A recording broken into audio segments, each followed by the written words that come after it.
Bonsoir à tous, bonsoir chers partenaires. Je réponds au nom de Vayenga Donzo, le point focal de mon COP Guinée, accompagné avec mes amis.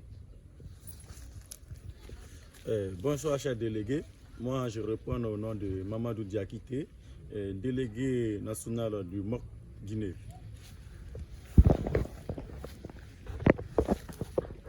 Bonsoir à tout le monde. Je suis Kondé Suleiman, délégué national de la République de Guinée.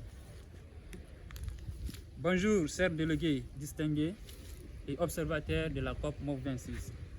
Aujourd'hui, nous, Donzo Vayenga, Diakité Mamadou, Kondé Suleiman, sommes ici en tant que délégués de la République de Guinée pour présenter notre déclaration, la déclaration de notre pays.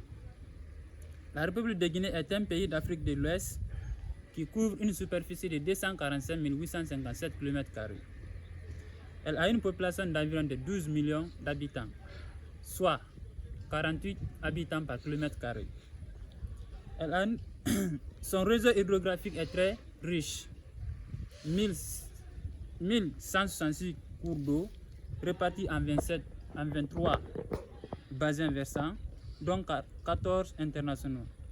Cela s'ajoute les zones clés pour la biodiversité et la réserve naturelle intégrale de Monimba qui recèle une flore et faune très riche avec des espèces endémiques.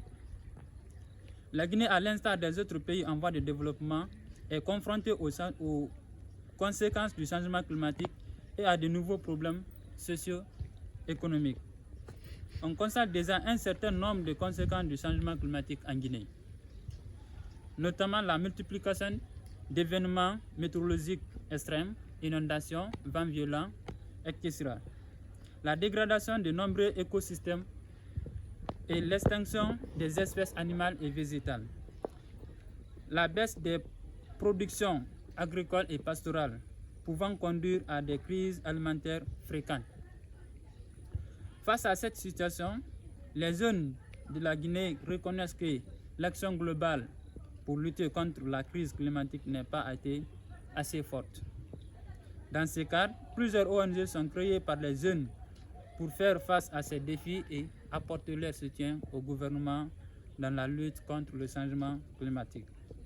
Pour pallier à ces différentes conséquences, la Guinée est signataire de plusieurs conventions internationales, dont la Convention de Paris, le protocole Kyoto, etc. Ainsi, elle dispose de règlements et textes juridiques pour minimiser les impacts négatifs des actions anthropiques sur les ressources naturelles et sur la biodiversité. Je cite le code forestier, le code de l'environnement, le code marin. Selon le code de l'environnement guinéen dans son article 21, je cite, « L'État œuvre à la promotion de l'éducation environnementale à tous les niveaux. L'éducation environnementale fait partie intégrante des curricula d'enseignement et de formation. Dans les classes élémentaires et secondaires, les questions climatiques sont moins enseignées. Dans ces classes, les problèmes climatiques sont moins connus par les élèves et les étudiants.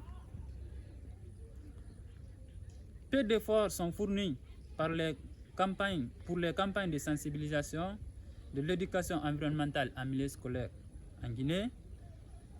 Vu l'importance des questions climatiques, l'éducation à la base est l'une des solutions propices pour faire face à ces enjeux climatiques. Pour que les jeunes soient informés, nous proposons que la sensibilisation en milieu scolaire et public, les émissions environnementales dans la presse et les réseaux sociaux, les panneaux publicitaires sont les outils de l'information dont nous proposons. Suleiman Kondé, délégué national de la République de Guinée.